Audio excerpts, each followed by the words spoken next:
The word for you today is led in a roundabout way. Exodus chapter 13, verse 18 says, So God led the people around by the desert road toward the Red Sea. The Israelites went up out of Egypt armed for battle. This is God using Moses to lead the people out of Egypt and to the promised land. You would think that if God is leading them from one place to another, they would take the shortest route, but he didn't do that. Like here, if we were going from Newcastle to north part of Oklahoma City, we wouldn't go around to Mustang and Yukon and then back. We would go straight north on the highway, straight to Oklahoma City. God led them not on the straightest path, but he took them a roundabout way. Why? Well, the straight path led through enemy territory. And he knew that if he led them through enemy territory, they would face battles, they'd face war. And he knew after spending, all of these people had spent their entire life as slaves, they weren't ready for a battle. So God took them on a different way. Why? To protect them. To protect them. Do you ever feel like it's taking God an awful long time to accomplish something in your life? You feel, I'm ready for this. Well, maybe you are, and maybe God is protecting you by holding back a little bit. When it seems like God is taking forever, remember there's two views. One is what we see. Our vision is limited by space and time.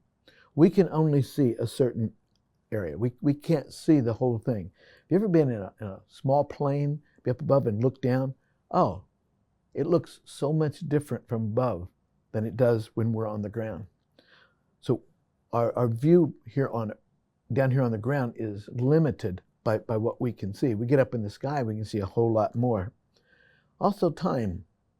We're limited by the amount of time we have lived and the amount of time we have left to live.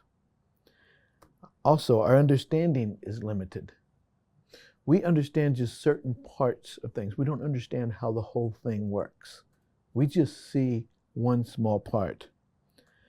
And then we see only some of the effects of what God is doing. When I mow my yard, I see the effects on that particular yard. But what I don't see is other people mowing yards and other grasses not being mowed. And I can see the small difference I'm making in my area, but I cannot see what needs to be done over a large area. So I can see a certain portion. And based on that, I come to a conclusion, God, you're taking too long, or God, you need to do this, or God, you need to do that. But there's another view, and it's God's view. God's not constrained by space or time. He sees everything. Time does not hinder God. He's not limited by time. And his vision is unrestrained, unlimited. And he can see when this happens, how it affects this and this and this. And that changes usually what needs to happen. God also understands from everyone's point of view. One person's praying for rain. Another person's getting ready to have a picnic. And God sees that if it rains, one of the two is going to be disappointed. And if it doesn't rain, the other one's going to be disappointed. He sees the whole thing. The person that's praying for rain, it rains, they're happy. The person missing out on the picnic goes, oh man. God sees the whole thing. We only see just our part. And God sees how what happens affects everyone.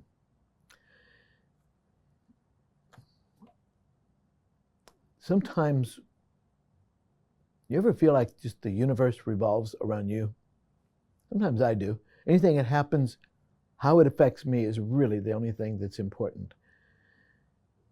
God doesn't see that. He sees everything. And because of that, sometimes he takes what I think is too long to get me from one place to the other. But what he was doing is he was protecting me because he knew I wasn't ready for it. He knew something would happen that I couldn't handle. And he was actually protecting me. See, God's not just interested in getting things done. He's actually raising children and growing our faith. There was a family that they were having a good evening at home, and before you know it, time got away. And finally the mom and dad said, "Hey, Jimmy, it's time to go to bed."